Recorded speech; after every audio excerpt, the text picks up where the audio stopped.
Welcome into Conversations with Paul Brown. I hope you were with us last week because we had an enchanting conversation with Burnham, who is the Lake Hartwell Association's executive director. And when we left him last week, we left him in Saudi Arabia, where he was helping to build the world's largest airport.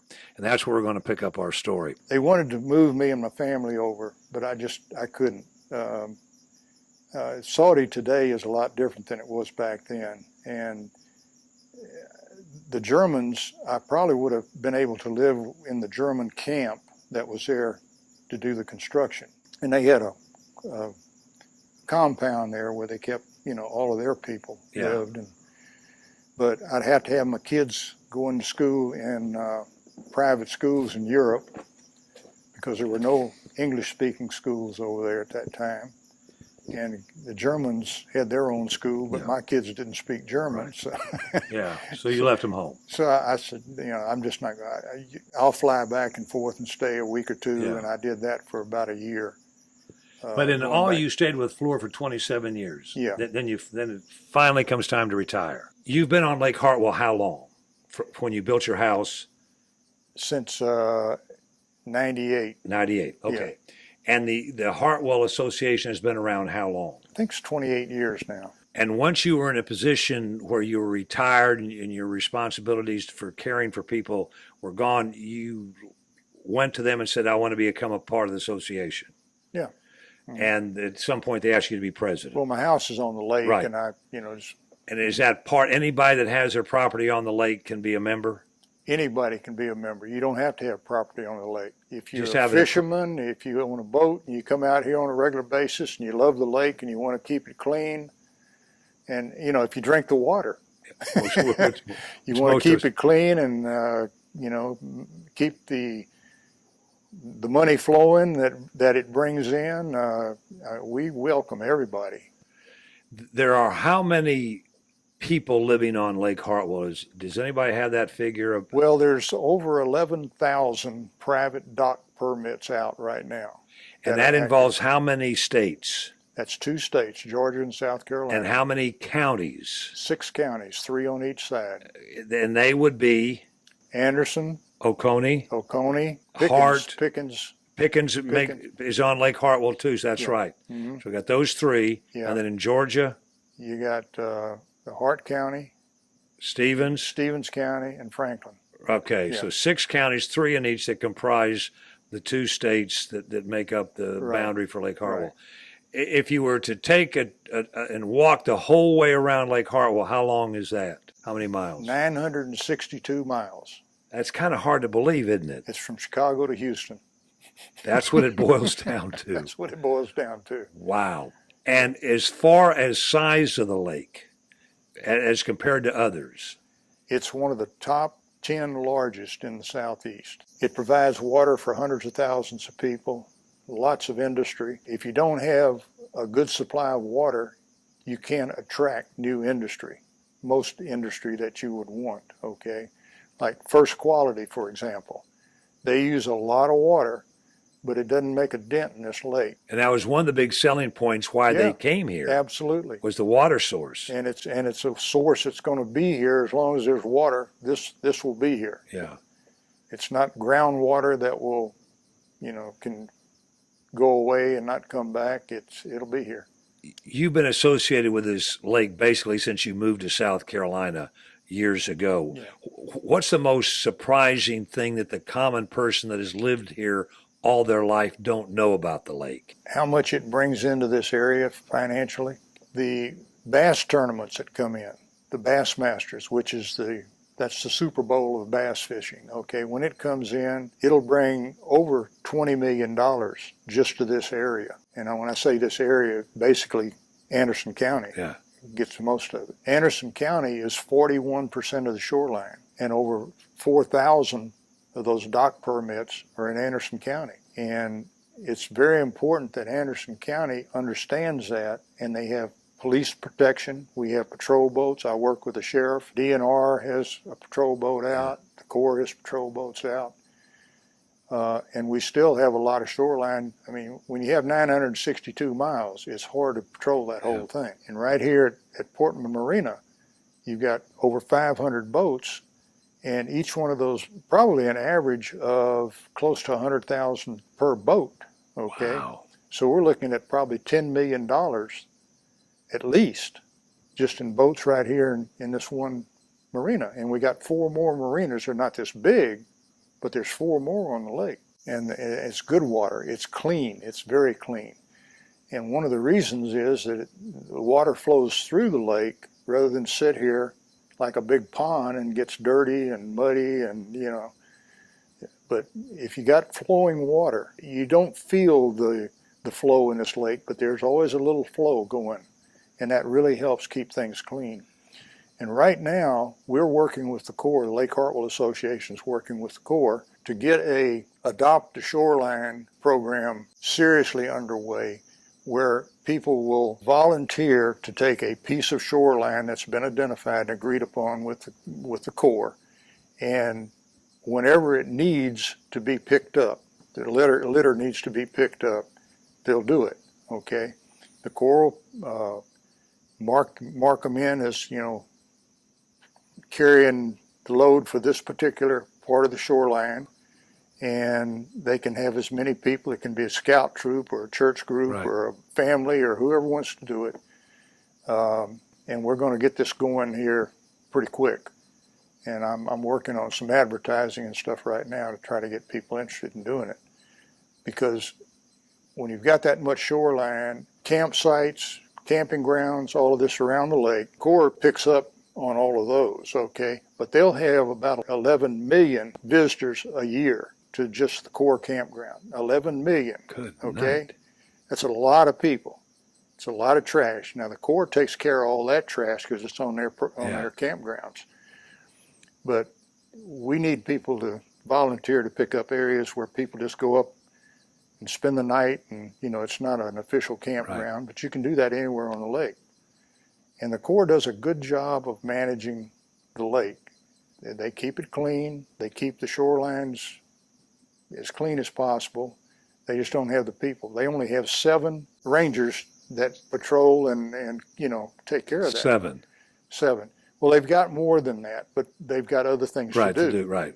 But 7 of them are responsible for, you know, keeping this whole 962 miles under control. And they have a lot of rules, some of which I don't agree with, Sure. but they're good rules. Yeah. And you know, without them, we wouldn't have this nice, clean lake. So I'm all for it. My dock will stand a lot of up and down. When we have droughts and stuff, we drop a lot of water.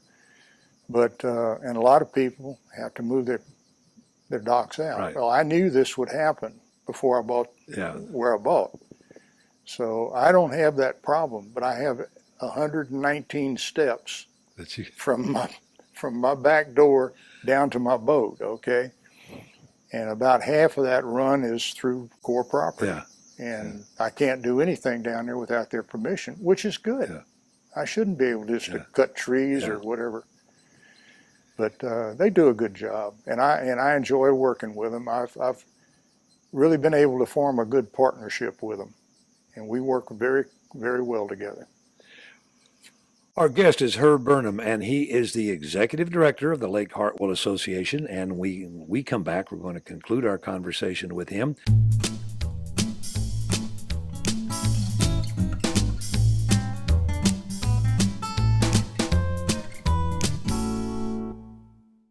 As executive director of the Lake Hartwell Association and as its former president, you're out and about in the community, talking, meeting people. When they find out your connection to the lake, what's the one big question that you constantly are having to answer? Why can't the Corps be more flexible? And my answer is they have their rules that have been approved by Congress. They fly by those rules. They don't deviate.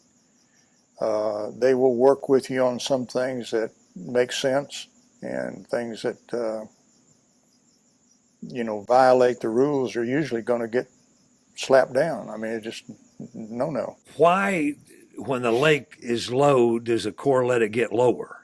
Well, you got lakes downstream that you have to share the water with. When you put a dam up anywhere, You can't just let the people on the other side of that dam dry up. You got three You on got the system. That's right. What are Exactly. Well, you got Hartwell, Russell, and Thurman. And Russell is kind of a pass-through. It doesn't get high water and this sort of thing, or you can't do a whole lot on Russell. But Thurman and Hartwell, you can do just about anything because you got the water to do it. And Russell is a pump back, if you know what that is. they? Explain to it. I know, but explain to her, because that's an interesting concept when they built that. The pump back is what? Pump back means that you let the water through the dam at Russell into Thurman. And as you're doing that, you're generating electrical power. Because Russell was not meant to be recreation and all the other stuff that the other two lakes are meant to be, you can let it go down and up and down and up and down, and it doesn't really bother anybody because you can't build right on it anyway. So what they do is at night, when the demand for electricity on the outside goes down, because of the weather mostly, okay? You're not running air conditioners or heaters as much and that sort of thing. So the demand for electrical power goes down at night, so they take those generators that they were generating power during the day and they use the electricity and they pump the water back into Russell and then let it back through the next day, okay? When its demand is up. Yep. And they do a lot of this all over the country. A good example is up at Lake Kiowee and Jocassee, and there's a place up there called Bad Creek. Yep. Bad Creek is a pump back, Yep. probably one of the biggest in the world. Going up that mountain. Yep, going up that mountain. And Fleur, by the way, did that's that. Right. We that's built right. that thing. Yeah. And if you ever get a chance to go through it, do it. I have. Because it's fascinating. it is fascinating. Yeah, it really is. The amount of equipment that they've got in there, and you look at those huge turbines and all that equipment, and they tell you you're 700 feet underground, and it's quite a deal. The purpose of the Army Corps in running Lake Hartwell is at the dam to generate power. Right. The future of Lake Hartwell, under the Corps' direction, has got to be continued to be bright. Yes, absolutely. If the Corps finds you for cutting too many trees or whatever off of their property, or Not obeying the rules. not obeying the rules, if they find you and you disagree, you think you're right and they're wrong, you can go to federal court and a federal judge will decide who's right and wrong, okay? Because you violated a federal regulation. And chances are good he's not going to side with me. That's probably true. Probably true. When you're away from South Carolina and away from Lake Hartwell and you meet people and they ask you where you're from and what do you do, and you tell them you live in Anderson County, you live on Lake Hartwell, what are some of the things you tell them you're most proudest of? I'm most proud of the lake itself, the fact that it's as clean and regulated, and I don't have to worry about somebody coming out here and dumping stuff in the lake or cutting all the trees down and everything becoming muddy. You've spent hours on this lake. Your favorite secret place where you love to go that maybe nobody's found yet is where? Now, I wouldn't tell everybody that. But what makes that special place you won't tell me about special? I guess because I can go there and find peace and quiet and just enjoy the scenery, the outdoors. And having been raised on a farm, I always like to kind of get away from civilization sometimes and, be with the good Lord. And we've talked about the fishing on this lake, and for a while we couldn't eat some of the fish in certain areas of the lake because of the PCB contamination, and that's kind of dwindling. And but from a fishing standpoint, I know we've had the Bassmasters. For the everyday angler, is this a good fishing lake? Absolutely. Why? Well, it's got a lot of little fish and quite a few big fish, and no matter what, if you like bass fishing or you like crappie fishing or you like whatever, you probably find it on this lake. The lake's pretty open to anything. You should check with the Corps. If it's a big deal, you need to check with them and let them know what you're planning and get them to make sure that you're doing everything according to the rules and regulations, and they'll help you. You know, they're a big help. They're not there just to write tickets. They're there to be helpful and to help you enjoy the lake. They're like any other park ranger. The Shoreline Management Plan, which is the plan that has every regulation and rule and what have you for the whole lake, is in there. A brand new one is being released probably this fall. I think it should be ready this fall. They've been working on it now for about 2 years. But they have to rewrite it and revisit some of these things. Yeah, every 10 years they have to release a new one.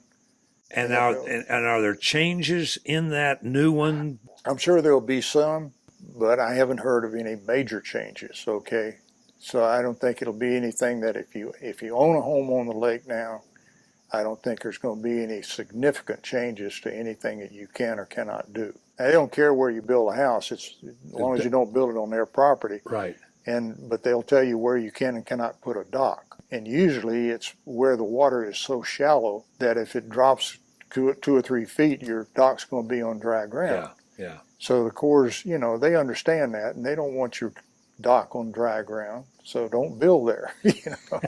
Herb Burnham has been our guest. We want to thank him for spending so much time with us. It's been great. We've learned a lot. I hope you have too. And we want to thank each of you for tuning in and invite you to be back with us next week, same time, for our next edition of Conversations with Paul Brown. Until then, take care, everybody.